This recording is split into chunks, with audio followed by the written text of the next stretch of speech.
A gente acabou de apresentar aí, você deve ter visto, o número de trabalhadores com carteira assinada chegando aí a quase 40 milhões de brasileiros, é um novo recorde nessa série histórica do IBGE, mas a gente sabe também que tem um número grande de pessoas sem carteira assinada, ainda trabalhando por conta própria, é um número aí em torno de 13 milhões. O que eu gostaria que você falasse pra gente é quais são os desafios, de que maneira a gente pode melhorar esse cenário. Seja muito bem-vindo ao Minuto News.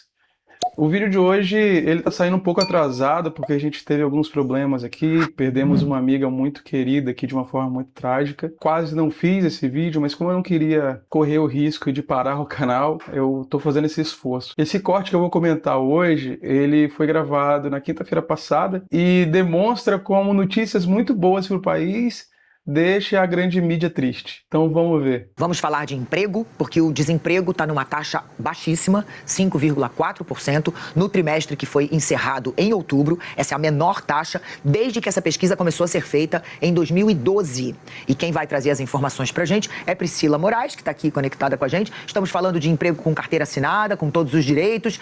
A gente sabe que é ainda um grande número de trabalhadores, mas proporcionalmente uma taxa muito baixa, né, Priscila? É isso mesmo, Leilane. São trabalhadores formais e informais. Todos eles entram nessa contabilidade do IBGE. Esses dados que foram divulgados hoje pelo Instituto Brasileiro de Geografia e Estatística. Bom dia para você, para todos que estão aqui no Conexão. Essas notícias são boas notícias, né? A taxa de desocupação atingindo aí 5,4%. Houve, portanto, um recuo e é, mais uma vez, a menor taxa de desemprego desde o início da série histórica em 2012. É, portanto, a taxa mais baixa de desemprego dos últimos 13 anos. A menor taxa, ela já tinha sido registrada no trimestre em setembro. Ficou em 5,6%, porque essa taxa de 5,6% ela ficou estável até setembro. Na comparação com o ano passado, ainda nessa tela, agosto, setembro e outubro de 2024, a queda foi ainda maior, porque naquele trimestre a taxa de desemprego já estava a 6,2% e agora, um ano depois, caiu ainda mais para 5,4%. Nessa outra tela, a gente vê que a população desempregada, desocupada, o número dessa população caiu também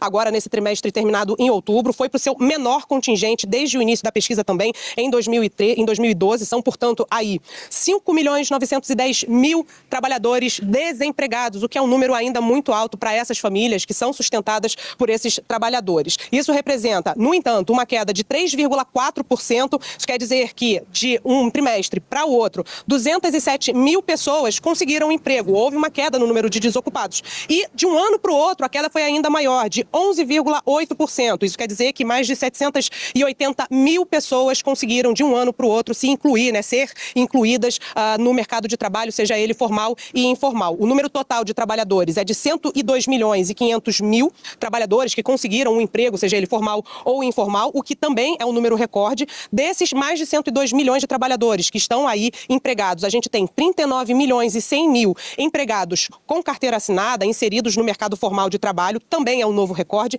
e 38 milhões e 700 mil trabalhadores estão atuando no mercado informal, o que de alguma forma também preocupa o Instituto, preocupa aqui a nossa sociedade, porque o importante é que a gente tenha todos os trabalhadores com esses benefícios assegurados pelo trabalho formal, pela formalidade de emprego. Portanto, emprego atingindo um novo patamar histórico de 5,4%, taxa mais baixa desde o início da série histórica. A gente vai ouvir o que disse o economista e pesquisador da Fundação Getúlio Vargas, o IBRE, o Rodolfo Tobler, ele que fala aí sobre o que o desemprego deve apresentar no próximo ano, né, até como resultado de todas as políticas que estão sendo tomadas no atual ano. Vamos ouvir o que ele disse. A gente vem de crescimentos muito favoráveis do PIB nos últimos anos. Essa primeira metade de 2025 também foi bastante favorável. A gente começa a observar alguma desaceleração da atividade econômica, a economia perdendo um pouco de força, dado que a gente tem um cenário macroeconômico bem desafiador, com juros muito altos, mas o mercado de trabalho costuma ter um efeito, né, sentir esse efeito da desaceleração da atividade econômica um pouco defasado. Quando a gente olhar um pouco mais para o início de 2026, a tendência é que a taxa de desemprego passe a subir um pouquinho mais. Não quer dizer que a gente vai ter uma demissão em massa, que o mercado de trabalho vai piorar muito. Mas dado todo esse cenário macroeconômico desafiador, a desaceleração da atividade econômica, o mercado de trabalho também tende a desacelerar. Tá, vou dar uma pausa aqui só para fazer um comentário, assim, né? Só para evidenciar o que a matéria trouxe. O melhor resultado dentro de uma série histórica, né? Quer dizer, em 13 anos, essa é a melhor taxa de desemprego, né? Quer dizer, a mais baixa taxa de desemprego dentro desse período de tempo. 13 anos. Coincidentemente, isso acontece no governo do Lula, porque o Lula tem muita sorte. Quando ele entra, um monte de coisa acontece para beneficiar ele, assim. Não tem nada a ver com ele, não é o trabalho dele, mas é porque tem sorte, tá? Quase 1 milhão de pessoas que de 2024 para 2025 conseguiram ingressar no mercado de trabalho formal. Isso é só o mercado de trabalho formal, tá? E aí você tem ali o cara da Getúlio Vargas, da FGV, falando esse aumento de emprego, ele vem um tempo depois do aumento de PIB, né? Porque o dinheiro, a economia demora um pouco a ganhar essa tração até chegar na última ponta, que é a contratação, né? Sobre esse resultado do desemprego, a gente vai conversar agora ao vivo com o economista-chefe do Banco BV, Roberto Padovani, que já está aqui no telão, a quem eu já agradeço muito pela entrevista ao vivo. Padovani, bom dia para você. Como é que o mercado de trabalho aquecido, como a gente está vendo, deve ser lido pelo Banco Central e, claro, no contexto da taxa básica de juros? Oi, bom, primeira coisa, bom dia, Camila. Eu acho que o Banco Central lê com preocupação. Do ponto de vista econômico, crescer é sempre boa notícia, mas, porém, com esse mercado de trabalho aquecido, com a renda em alta, isso favorece o consumo, principalmente no segmento de serviços, que é restaurantes, hotéis, passagens aéreas, cabeleireiros, esse tipo de serviço acaba ficando muito pressionado porque tem muita renda na economia e, portanto, a inflação, os preços desse segmento têm dificuldade de convergir. Quando a gente olha, faz uma análise do IPCA, a gente vê que a inflação no Brasil vem mostrando queda, mas esse grupo de serviços segue ainda num patamar muito elevado e é ele que faz com que a convergência em direção ao centro da meta de 3% fique lenta. Portanto, é o Banco Central que está muito atento ao resultado do IBGE de hoje. Oi, Padovani, prazer falar contigo. A gente acabou de apresentar aí, você deve ter visto, o número de trabalhadores com carteira assinada chegando aí a quase 40 milhões de brasileiros, é um novo recorde nessa série histórica do IBGE, mas a gente sabe também que tem um número grande de pessoas sem carteira assinada, ainda trabalhando por conta própria, é um número aí em torno de 13 milhões. O que eu gostaria que você falasse pra gente é quais são os desafios, de que maneira a gente pode melhorar esse cenário. Leilani, eu acho que são duas histórias principais, né? Eu acho que a primeira, um esforço importante a gente fez com a reforma trabalhista, que foi tentar formalizar a mão de obra temporária. Isso atua no sentido de você poder incorporar esse contingente de pessoas que não vai ter um emprego duradouro, mas eles podem ajudar a sair da informalidade. Mas, porém, Leilani, tem um outro aspecto. O que a gente viu depois da pandemia é que a tecnologia, ao se popularizar, ela permitiu novas opções de trabalho nas plataformas digitais, entregadores de aplicativos, e isso tem sido um incentivo para muita gente sair do mercado formal de trabalho, que, se a gente juntar aí com os programas de transferência de renda do governo, acabam sendo um incentivo poderoso para se desincentivar a volta ao mercado formal. Então tem um lado positivo, que foi a reforma trabalhista, mas por outro lado, depois da pandemia, a gente vê que tecnologia e programas sociais acabam sendo um desincentivo à formalização da mão de obra. Portanto, temos ainda muito desafio para acabar com essa informalidade no país. Quer dizer, os programas de redistribuição de renda é um problema para formalização da mão de obra. É o discurso da classe média de que as pessoas deixam de trabalhar para poder receber Bolsa Família. Eu vi agora há pouco um vídeo de um cara perguntando para uma mulher assim: você acha que alguém prefere viver com R$600 de um Bolsa Família? Aliás, agora acho que aumentou um pouco, né? Você acha que a pessoa prefere viver com um Bolsa Família do que receber um salário digno? Você acha mesmo que as pessoas preferem ganhar um Bolsa Família do que ter um trabalho digno? Se as pessoas estão preferindo ficar com Bolsa Família do que trabalhar, provavelmente esse trabalho não é digno. A revolta da classe média com o pobre é porque ele não pode se revoltar contra as condições que essa classe acha que deve ser ocupada pela classe mais baixa. É ótimo, né? Você vê um economista de um banco falando que não, esses programas aí de redistribuição de renda, eles são ruins para poder fazer com que as pessoas trabalhem. Como eu falei, são minúcias, assim, são coisas pequenas que se a gente não observar com muita atenção, passa despercebido, mas isso aí fortalece esse discurso. Roberto Padovani, bom dia, Valdo Cruz aqui, prazer em falar contigo de novo. Padovani, eu sei que você já deu algumas pinceladas, mas eu queria que você falasse do ponto de vista de um economista que acompanha bem isso, né? Todo mundo imaginava que o desemprego ia voltar a subir neste ano por conta da taxa de juros apertada, né? A taxa de juros está bem alta, 15%, e nos livros de economia, só quando está isso, o desemprego também aumenta. No entanto, no Brasil, a gente está vendo o inverso, cair, né? Sei que você deu umas pinceladas, mas por que isso aconteceu? É uma boa notícia, não estou contra não, hein, pelo amor de Deus, é uma boa notícia que continue assim. Mas eu queria entender melhor essa boa notícia. Bom, Valdo, a gente também gostaria de entender melhor, né? Eu acho que são várias histórias, né? A primeira delas é que chama atenção, como você falou, o fato da gente ter uma taxa básica de juros no seu nível mais alto em 20 anos, uma taxa absurdamente elevada para qualquer padrão, mesmo considerando padrões brasileiros. E, por conta dessa taxa, seria razoável esperar, pelo menos é isso que a gente estuda na faculdade, o encarecimento do crédito, a redução do consumo e, portanto, menos crescimento econômico. Defasadamente, menos crescimento econômico vai implicar menos contratações ou até mesmo demissões. Então, o que se esperaria com uma taxa de juros de 15% é que o desemprego, no final do dia, subisse. Mas não é isso que a gente tem visto, né? A gente se surpreende a cada nova divulgação. Hoje não foi diferente, a taxa de emprego veio mais baixa. E qual que é a razão possível para explicar essa novidade na economia brasileira, que é o mercado de trabalho menos sensível à taxa de juros? São dois candidatos principais. O primeiro deles é que a economia brasileira passou a ter uma força exportadora muito grande, sempre tivemos no agro, mas o petróleo, por exemplo, as vendas internacionais de petróleo passaram também a ser muito relevantes. Então, a gente tem as exportações passaram a ocupar um espaço maior na estrutura econômica brasileira e no final do dia isso gera renda e, portanto, isso gera consumo também e, portanto, empregabilidade. A outra história tem a ver com reformas que o país fez, isso acaba trazendo estabilidade à economia, atraindo investimentos. Então a gente tem também uma economia muito mais resistente a choques, resistente inclusive a choques monetários. Então essa combinação de exportações fortes com uma economia mais estável tem feito com que o mercado de trabalho seja muito resiliente. A divulgação de hoje mostra alguns sinais de acomodação, foi o quarto resultado em que a gente vê alguma estabilidade na taxa corrigida dos fatores sazonais, mas é muito pouco se a gente pensar que a taxa de juros está no seu patamar mais alto em 20 anos. Portanto, essa tem sido uma incógnita aqui na economia brasileira. Essa história se repete também em outras economias, que é a resiliência do mercado de trabalho, mas chama atenção como um nível de juros desse tamanho não esfria o mercado e, portanto, não ajuda a desacelerar a atividade econômica. Padovani, você estava falando aí há pouco, né, que tudo indica que a gente vai com estabilidade, né? Ou seja, não deve haver daqui para frente uma diminuição em níveis tão recordes. Imagino eu, já te pergunto também sobre isso. E a segunda questão a gente viu que teve um aumento principalmente na construção e nos serviços em geral, né? Serviços de administração pública. Por quê? Bom, o que a gente pode... o primeiro ponto é isso. Eu acho que a gente está tendo sinais de estabilização, Camila. Como eu falei, a gente teve aí o quarto mês na ponta com o desemprego rodando na casa de 5,80, né, corrigido os fatores sazonais. A gente vê que a ocupação começou também a cair, então são sinais ainda muito incipientes, que mostram que talvez esses efeitos defasados da taxa de juros comecem a acontecer e se ampliem ao longo de 2026. Essa é a perspectiva. Agora, esses movimentos de desaceleração, eles não estão sendo homogêneos, né? Uma característica da economia brasileira hoje é a dificuldade de se ler os dados agregados, porque você tem setores que estão sendo favorecidos pelas exportações, por exemplo, setores que estão recebendo mais investimentos em virtude de questões setoriais específicas. Por outro lado, você tem empresas que estão sendo impactadas mais duramente pelo aperto monetário. Então, existe no país hoje uma dificuldade de se ler o desempenho setorial de uma forma unânime, de uma forma única. Daí a dificuldade com esses indicadores, né? Setores com desempenhos muito diferentes. Eu diria que, de modo geral, Camila, a história é a seguinte, cara, setores que dependem de renda vão bem no país.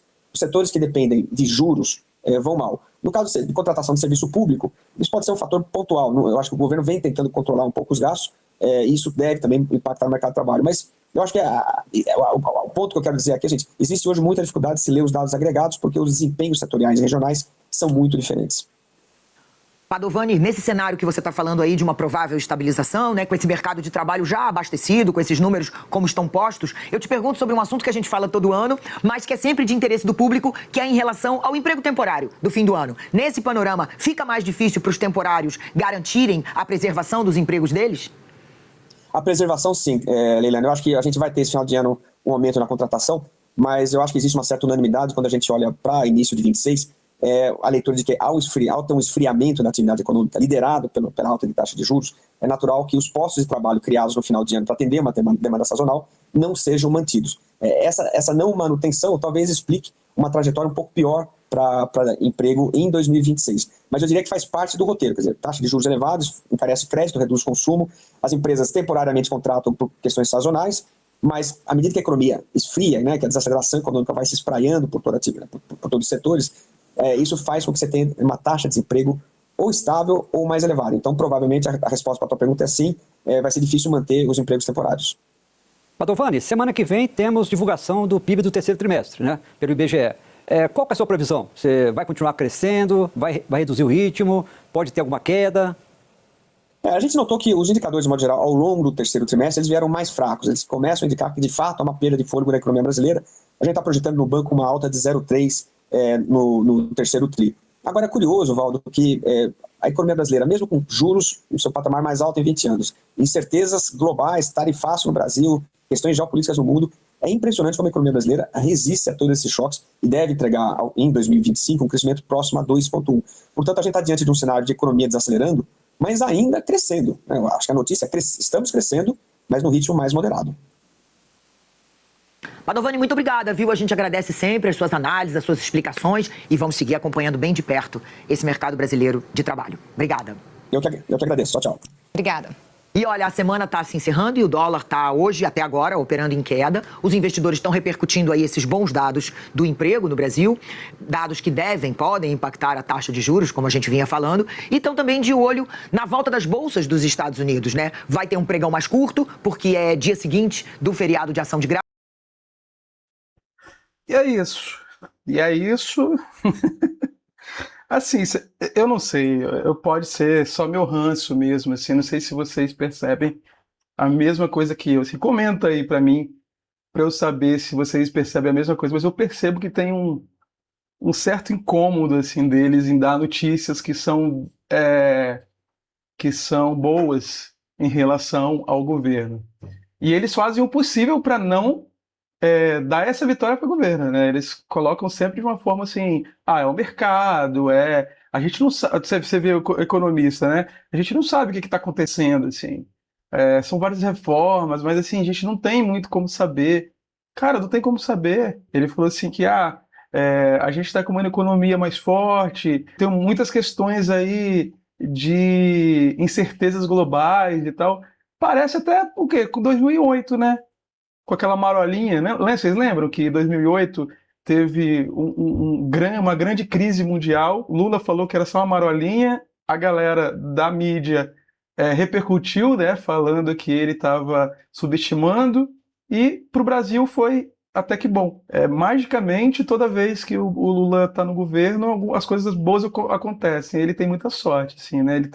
Ele é o próprio pé de coelho. E eu vou falar assim, cara, eu não sou petista, eu não sou lulista, eu gosto do Lula, admiro a história dele, mas assim, tenho várias críticas, inclusive, eu me considero até mais de esquerda do que ele, tenho bastante críticas em relação a algumas atitudes que eu acho que ele poderia ser mais radical, mas assim, cara, é inegável que quando ele está no governo, ele consegue compor quadros aí competentes, e ele tem uma visão também, né, eu acho que ele tem uma visão também de país que corrobora para que o país tem ascensão econômica, assim. E como eu falei, assim, eu não entendo de economia, eu não quero falar sobre o que eu acho especificamente aqui das questões econômicas, mas sim, nós temos dados aí, temos dados, temos fatos. E sobre a questão do jornalismo, assim, eu não quero que esse canal seja feito para falar mal de jornalista, assim, né? Mas é inevitável, fazendo cortes aqui, eu fale da postura, né, dos jornalistas, assim. A forma como que as perguntas são feitas, elas são pensadas, são articuladas, são perguntas que, para mim, tá, isso aqui é minha opinião, tá? Eu quero, inclusive, que você me diga aí se você tem a mesma opinião que eu, mas, para mim, parece que são perguntas para levar para um lado negativo da coisa, assim. Até o Valdo fez ali uma meia-culpa ali, né? Não, longe de mim querer achar esses dados ruins, assim, né? Quando eu estava pensando a respeito desse vídeo aqui, que eu iria falar, passando no Instagram, eu assisti um corte de um programa do Reinaldo Azevedo, que eu acho que diz muito a respeito desse jornalismo brasileiro, principalmente o jornalismo da Globo. Muito mais caro ser rico no Rio do que em São Paulo. E é muito mais caro por quê? Porque o principal ativo das elites no Rio, para além do gosto, estão nas redes de relações que elas constroem ao longo da vida. E essas redes de relações, elas estão muito pautadas no lugar onde você estuda e no lugar onde você mora. Então, em São Paulo, qualquer executivo que se muda para São Paulo consegue, de algum modo ou de outro, colocar o filho numa escola de elite. É uma cidade mais permeável. Permeável e porosa, novos entrantes, sobretudo nas elites. Então, você tem grana, você coloca seu filho na Avenue, você coloca seu filho na Grade. No Rio, não. No Rio, não, por quê? Porque todo o processo de entrada nessas escolas, que vão ser fundamentais para determinar o futuro dessas crianças, está pautado em, ou você é filho de alguém que estudou aqui, você tem algum irmão mais velho que estuda aqui, e aí sobra uma quantidade de vaga muito pequenininha que não entra ninguém. É uma aristocracia. E é muito mais difícil, por quê? Porque é isso que vai fazer depois a migração da escola X para estudar na PUC, e da PUC que vai te colocar no mercado audiovisual, sei lá, dentro da TV Globo, ou dentro dos roteiros de cinema, ou das produtoras. Se não fizer esse circuito, a tua entrada é muito difícil, né? Não à toa, quando a gente olha para algumas empresas, todo mundo tem a mesma história, né? Todo mundo nasceu ou no Leblon, ou em Ipanema, ou na Gávea, ou no Jardim Botânico. Todo mundo fez Escola Parque, ou fez agora Eleva, ou fez Santo Agostinho, Santo Inácio. Todo mundo parou na PUC, e da PUC caiu nas principais empresas da cidade. Aí eu falei assim, pô, será que tem razão o que esse cara falou? Porque eu sei que muitos jornalistas ali, de fato, são dessas regiões do Rio que esse cara fala, né? Aí eu falei assim, não, mas tem que ver o chefe de redação, né? Quem é que... Porque é esse cara que dá a direção, né? Aí eu falei assim, pô, eu lembrava que o Ali Camel era, né, o chefe da parada toda, só que eu não lembrava se era mesmo, se deixou de ser e tal. Aí eu fui procurar ele, né? Aí, pô, vim ver a biografia dele, ó. Cara, ele nasceu no Rio de Janeiro. É, faz sentido, ele veio do Rio de Janeiro, pá, família de imigrantes sírios, né? Aí deixa eu ver qual que é a formação dele. Formou-se em 83 em Ciências Sociais pelo Instituto de Filosofia e Ciência Social da Universidade Federal do Rio de Janeiro, da FRJ, e Pontífice Universidade Católica do Rio de Janeiro, né? Que se você pegar as primeiras letras aí, você tem o quê? PUC do Rio de Janeiro. Eu falei, caraca, que maneiro, né? Mas aí depois eu vi que ele já tinha saído, né? Ele saiu lá tem um tempo já, inclusive. E eu fui procurar quem tinha substituído ele. Aí eu cheguei no Ricardo Vilela. Aí quem é Ricardo Vilela? Vamos ver a biografia dele. Vilela é filho de Eduardo, engenheiro civil, Cláudia Guterres Vilela, paleontóloga, blá, blá, blá, formado em jornalismo pela Pontífice Universidade Católica do Rio de Janeiro. Mas, rapaz, PUC. Então, assim... Cara, é bastante curioso, né? É bastante curioso. E não são pessoas pobres, cara, são pessoas da classe média alta, né? Até porque, para entrar na PUC, como bem disse ali o rapaz, não é qualquer um, né? Então, é isso, meus queridos. É dessa forma que é feito o jornalismo no Brasil, onde até notícias excelentes como a diminuição recorde de desemprego no Brasil ganha contornos aí de coisa não tão boa assim. Então, quando alguém vier, né, trazendo dados aí sobre como o governo Lula é ruim, você esfrega na cara dele esses dados aí e não se deixa ficar em dúvida por causa das matérias que a grande imprensa, a grande mídia distribui, né, porque eles são muito enviesados. Tá? Não pretendo fazer esse canal aqui uma crítica constante ao jornalismo, mas é porque é um pouco difícil ver esse tipo de coisa e não se pronunciar. Beleza? Então, se você chegou até aqui, muito obrigado aí pelo seu apoio. Se você não é inscrito, te peço que se inscreva, que você dê like no vídeo e que clique no sininho para que o YouTube te avise toda vez que eu postar um novo vídeo. Tá? Muito obrigado e até a próxima.